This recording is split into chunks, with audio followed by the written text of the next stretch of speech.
On appelle ça les aidants. C'est un rôle bien défini où les personnes ont du mal à s'identifier. Ophélie, qu'est-ce que l'espace des aidants?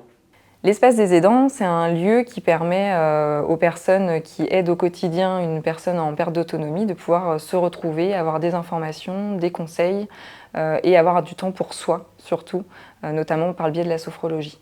Il y a plusieurs étapes sur l'espace des aidants. Donc il y a une première étape avec une psychologue qui dure 1h30.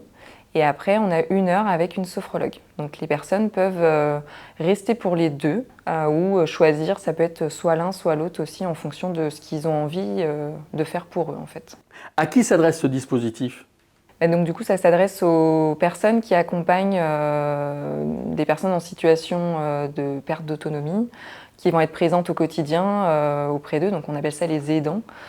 C'est un rôle bien défini où les personnes ont du mal à s'identifier, ce qui fait que ça permet en même temps de les remettre un petit peu dans ce contexte-là pour eux et de leur expliquer ce qu'ils peuvent faire, les conseiller, les orienter, leur donner des petites solutions, des petits, voilà, la psychologue elle est là aussi pour ça et la sophrologue aussi sur le lâcher prise et sur la respiration qui est très très importante pour eux.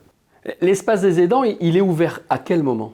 Donc l'espace des aidants, il y en a deux. Donc il y en a un à Nord-sur-Erdre, le premier jeudi de chaque mois. Donc ça commence à 14h jusqu'à 16h30. Et le troisième jeudi de chaque mois sur Trélières. Par qui sont organisés les temps des espaces des aidants? Et bien du coup, l'espace des aidants est organisé par le CLIC, le Centre local d'information et de coordination, qui est du coup un lieu ressource d'information, d'orientation, de conseils pour le maintien à domicile des personnes âgées de plus de 60 ans. On est aussi une antenne de proximité de la maison départementale des personnes en situation de handicap. Donc là, il n'y a pas d'âge pour le coup pour cette mission-là. Et pour vous contacter, Ophélie, on fait comment?